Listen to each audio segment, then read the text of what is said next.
የወንጀል ድርጊቶች በየትኛውም የዓለማችን ከተሞች ትላንትም ሆነ ዛሬ እየተፈጸሙ ይገኛሉ።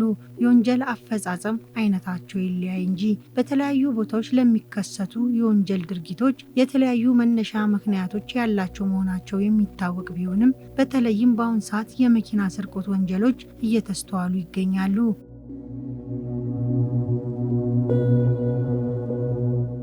ሀገር ሰላም ብለው መኪኖቻቸውን አቁመው የሄዱ ባለንብረቶች ሲመለሱ ተሽከርካሪዎቻቸውን የበላ ጅብ አልጮህ ያላቸው የግል ተበዳዮች አቤቱታ በርካቶች ናቸው። በዛሬው ዝግጅታችን በከተማችን አዲስ አበባ በተለያዩ ክፍለ ከተሞች የተፈጸሙ የተሽከርካሪ ስርቆት ወንጀሎችን በተመለከተ ከመርማሪ ፖሊሶችና ከግል ተበዳዮች ጋር ቆይታ አድርገናል።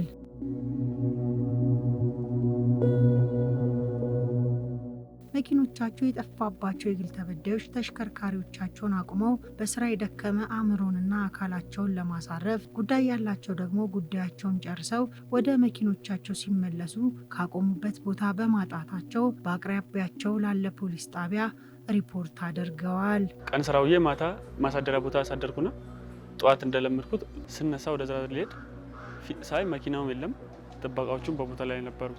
መኪናው እንደዛ ነው ሊጠፋ የቻለው። ከዛ ሳጣ ጎረቤት አንኳኳውና ጎረቤት ጠየቁ። የጥበቃዎቹን ስልክ ደወሉ። ከዛ መላ ሳጣ ወደ ፖሊስ ጣቢያ ሄጄ ሪፖርት አደረኩ። ሲጠፋብኝ በጣም ነው የደነገጥኩት። ሹፌሩ ደውሎ ነበር የነገረኝ። መጀመሪያ ሹፌሩ ነበር ወደ ፖሊስ ጣቢያ ሄደው፣ እኔ ትንሽ ቆይቼ ነው የመጣው ወደዚያ የሄድኩት ከፖሊሶች ጋር። ቤት በር ላይ እያመሸው ገባለሁ። አድዋ ድልድይ ትንሽ ቤት አለችኝ እና ከእሷ ስራ ከጨረስኩ በኋላ ወደዛኛው ወደ መኖሪያ ቤታችን እንሄዳለን። 7 ሰዓት አካባቢ ገብቼ 9 ሰዓት ሌሊት እንጀራ ለመጫን ስወጣ ነው ያጣዋት። ምክንያቱም መኪናዋን ሳጣት የሆነ ስሜት አለው። ሌሊት 9 ሰዓት ስለነበረ ባገኛቸው የሆነ ነገር ቢያደርጉኝ ብዬ ራሴን ስላስቀደምኩ በቃ አንተ ታውቃለህ ብዬ ነው የገባሁት። መኪናውን ለክራይ ነበር አከራይቼ ነበር የምጠቀመው ማለት ነው እና በክራይ ምክንያት ቦሌ ሚካኤል አካባቢ ነው ልጆቹ ስራ የሚሰሩበት። በ30 ባሳለፍነው ወር 30 ከሌሊቱ 10 ሰዓት ላይ ደወለልኝ እና በጊዜው የእንቅልፍ ሰዓት ስለሆነ አላነሳንም ነበር። ወደ 11 ሰዓት ላይ ብዙ ጥሪ ስናይ እኔም ባለቤቴም ተነስተን ደንግጠን ደወልን። መኪናው ተሰረቀ አለን። ሪፖርት በመጀመሪያ ልክ እንደደወለልን ሁሉን ነገር ጨርሰው ኦልሞስት ቦሌ ሚካኤል ፖሊስ ጣቢያ ነበሩ። ወረዳ 1 ኤርቱ የሚባል ፖሊስ ጣቢያ ነው። እዛ ሄደን በአዲስ አበባ ፖሊስ ጠቅላይ መምሪያ የልዩ ልዩና የተደራጁ ወንጀል ምርመራ ክፍል መርማሪ ኢንስፔክተር ታምሩ ፈይራ በቦሌ ክፍለ ከተማ ወረዳ 1 ክልል ልዩ ቦታው ቦሌ ሚካኤል እየተባለ ከሚጠራው አካባቢ ስለጠፋው ተሽከርካሪ የሰጡንን ሀሳብ ቀዳሚ ያደረግን። ግል ተበዳይ አቶ ነብዩ ነስቡ የሚባሉ ከቦሌ ክፍለ ከተማ ተሽከርካሪ ይሰረቃሉ፣ ለፖሊስ አቤቱታ ያቀርባሉ። የአዲስ አበባ ፖሊስ ጠቅላይ መምሪያ የልዩ ልዩና የተደራጁ ወንጀል ምርመራ ክፍልም ከህብረተሰቡ ንብረቴ ተሰረቀብኝና ጠፋብኝ የሚል አቤቱታዎችን በመቀበል ከክትትል ቡድኑ ጋር በመቀናጀት በርካታ ስራዎችን ሰርቷል፣ እየሰራም ይገኛል። የቦሌ ክፍለ ከተማ ፖሊስ የጀመረው ጅምር የምርመራ መዝገብ ለአዲስ አበባ ፖሊስ ኮሚሽን ይልካሉ። በአዲስ አበባ ፖሊስ ኮሚሽን የተደራጁና ልዩ ልዩ ወንጀሎች ምርመራ ዳይሬክቶሬት ከደረሰን በኋላ ጅምር ምርመራ መዝገቡን በመቀበል ምርመራ መዝገባችን በስፋት በመርመር ማንሰረቅ የሚለው ነገር ክትትልና ምርመራ በማድረግ ተጠርጣሪዎቹ ካሉበት ከተለያዩ ቦታዎች ክትትል በማድረግና እንደውም ተሽከርካሪ የደረሰበትን ጭምር ክትትል በማድረግና አሁን ተሽከርካሪውና ተጠርጣሪዎችን በርካታ ተጠርጣሪዎችን ከተሽከርካሪዎቹ ጋር ከአዲስ አበባ ተሰርቆ ረጅም ርቀት የሄደም ተሽከርካሪ ቡታጅራ ላይ ፖሊስ ሊይዞ ችሏል። እንዲጠብቅ የተሰጠውን ተሽከርካሪ ከአባሪዎቹ ጋር በመመሳጠር ከአዲስ አበባ ከተማ ውጭ በማሸሽና ለመሸጥ ድርድር ላይ ነበሩ።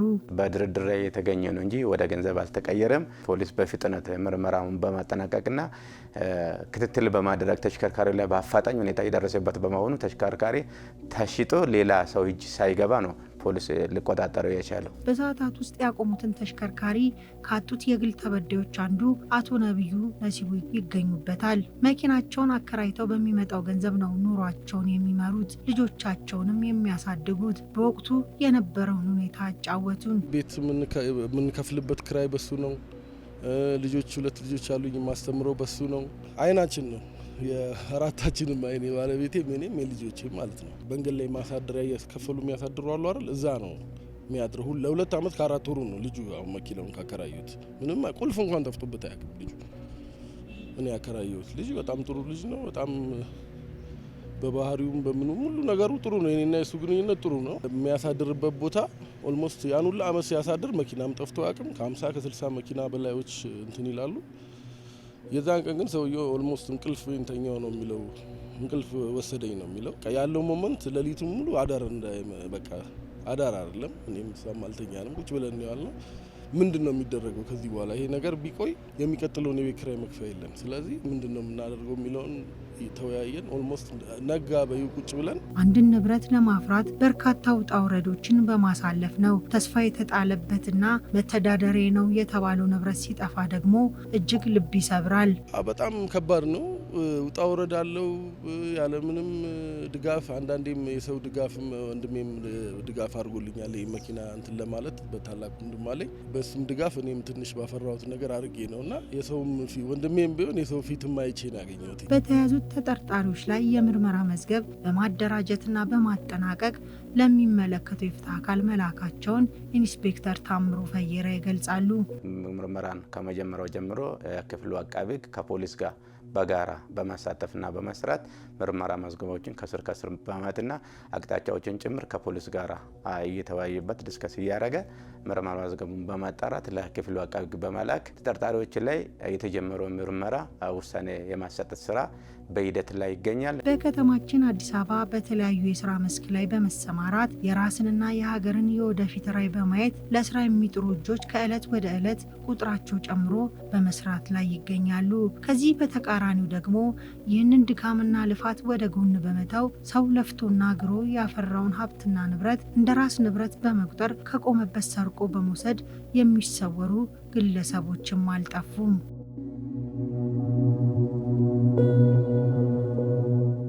ወደ ሁለተኛው ወንጀል ታሪክ ስናልፍ ደግሞ አቶ ግርማ ከበደ ነዋሪነታቸው በየካ ክፍለ ከተማ ወረዳ 12 ክልል ልዩ ቦታው አቤም ሆቴል እየተባለ ከሚጠራው አካባቢ የሚኖሩ ሲሆን መኖሪያ ቤታቸው በር ላይ አቁመው የገቡት ተሽከርካሪን ሲመለሱ ባለማግኘታቸው ለፖሊስ ጥቆማ ማድረጋቸውን ምክትል ኢንስፔክተር ማርቆስ ደነቦ ነግረውናል። የዋጋ ግምቱ 1,500,000 ብር የሚያወጣውን መኪና ከግቢ ውጭ አቆሞ ወደ ቤት የገባ ሲሆን በወቅቱ ማንነቱ ባልታወቀው ተጠርጣሪ መኪና ተሰርቆ የተወሰደና የግል ተበዳይ መኪናውን ለመውሰድ ሲመጣ መኪናውን ያጣና በአጠገቢያ ባለው ክፍለ ከተማ ወይም ወረዳ ላይ ሄዶ ፖሊስ ጣቢያ ያመለከተ ሲሆን የግል ተበዳይ አቤቱታን በመቀበል ምርመራ ስራውን ጀመረው። ከዝግጅት ክፍላችን ጋር ቆይታ ያደረጉት የግል ተበዳይ መኪናቸውን ካቆሙበት ቦታ በሰዓታት ልዩነት በማጣታቸው በወቅቱ የነበራቸውን ስሜት ነገሩን። ይሄ ንብረት እርግጥ እኔ ከምገልጸው ምናልባት እኔን ሲያዩ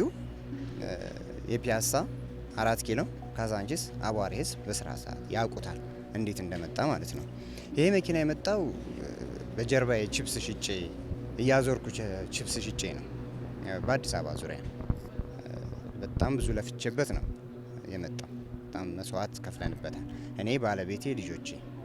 ባለቤቴ ሌሊት ትሰራለች፣ እኔ አዙሬ እሸጣለሁ እና የቤተሰቤ የጥምር ልፋት ውጤት ነው። ፖሊስ የወንጀሉ መፈጸም ሪፖርት ከደረሰው ሰዓት አንስቶ እቅድ በማውጣት ወንጀሉን ማን ፈጸመው፣ የተሰረቀው ተሽከርካሪ ሲየት ደረሰ የሚለውን በማጥናትና የምርመራ ክፍሉና የክትትል ቡድኑ በመቀናጀት በርካታ ስራዎችን ሰርቷል። በክትትልና በምርመራ ቡድን በተደረገው በብርቱ ክትትል የግል ተበዳይ መኪና ከአዲስ አበባ ወጥቶ ክልል ላይ የተገኘና በተደረሰው መረጃ የግል ተበዳይ መኪናውን ከቡታጀራ ከተማ የተያዘና ከክልል ወደ አዲስ አበባ በማምጣት ምርመራ በማጣራት የግል ተበዳይ መኪናውን ሕጋዊነቱን በመረጋገጥ መኪና የሱ መሆኑን ሻንስና ሞተር ቁጥር ተመርምሮ ኤግዚቢት በማድረግ ለግል ተበዳይ መኪና የተመለሰ መሆኑን በስንት ልፋትና ጥረት የገዙት ተሽከርካሪ በመጥፋቱ አዝነው የነበሩት አቶ ግርማ የመኪናቸውን መገኘት ፖሊስ ደውሎ ሲነግራቸው የነበረው ደስታ የኔ ብቻ አልነበረም በማለት ገልጸዋል። ምን ልበልሽ የደስታ ገደብ የለው። ማመን አልቻልኩም ነበር ፎቶዋን እስካይ ማለት ነው።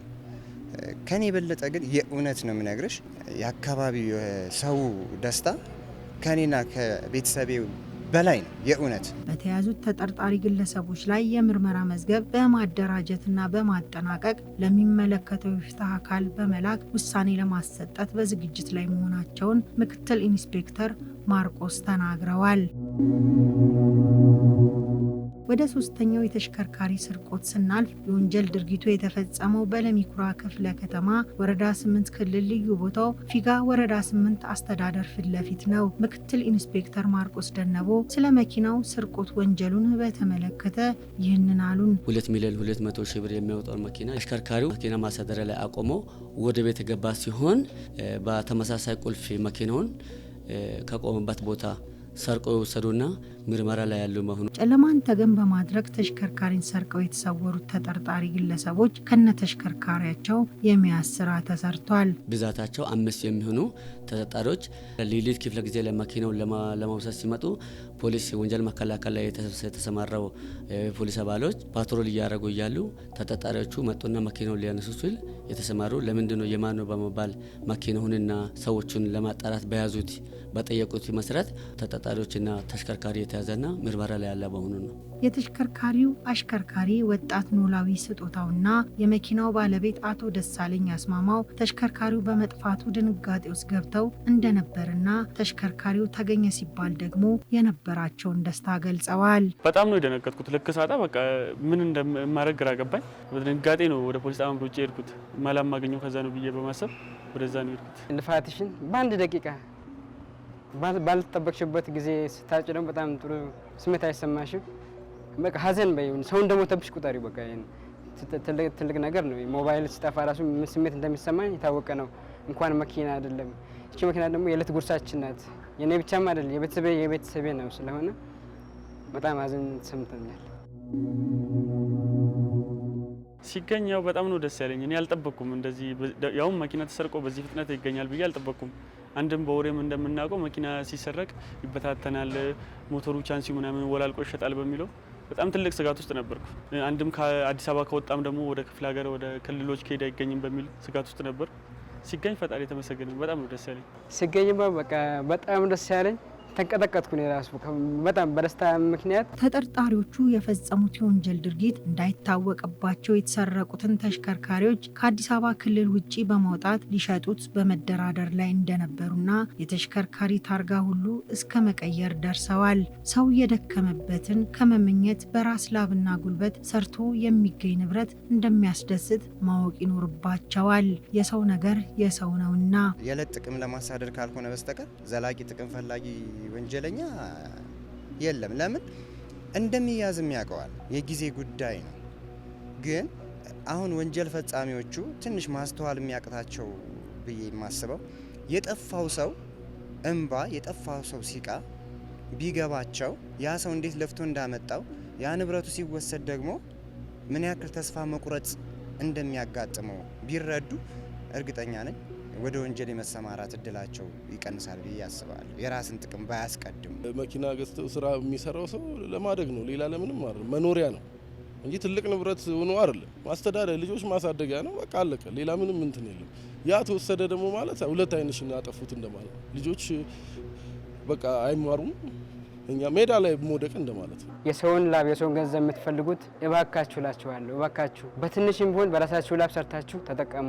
አደራችሁን፣ ራሳችሁን ቆጥቡ፣ ወደ ስራ ሄዱ ነው የምላቸው። እነዚህን ተሽከርካሪዎች ለመያዝ ፖሊስ ከፍተኛ መስዋዕትነት ከፍሏል። ባለንብረቶችም ይህንን ንብረት ለማፍራት ብዙ ውጣ ውረዶችን እንዳሳለፉ ነግረውናል። የግልም ሆነ የመንግስት ተቋማት የጥበቃ ሰራተኞችን በሚቀጥርበት ወቅት የተቀጣሪውን የኋላ ታሪክ ማወቅና የሚያቀርቡትን ማስረጃ ማረጋገጥ ይገባል። ህብረተሰቡ የጥበቃ ሰራተኞችን ሲቀጥሩ ከመጀመሪያው ጀምሮ የነሱ ያላቸው የባክግራውንድ የማጥናትና ከመቅጠራቸው በፊት ያቀረቡትን ሰነዶች እውነትነታቸውን የማረጋገጥ እውነትም የቀረበው ግለሰብ እውነትም ተቸግሮ የስራ ጥበቃ ሰርቶ ራሱን ለመለወጥ የመጣ ሰው ስለመሆኑ በአንክሮት መከታተልና ማጣራት አለባቸው የሚል ነው የማሳስበው።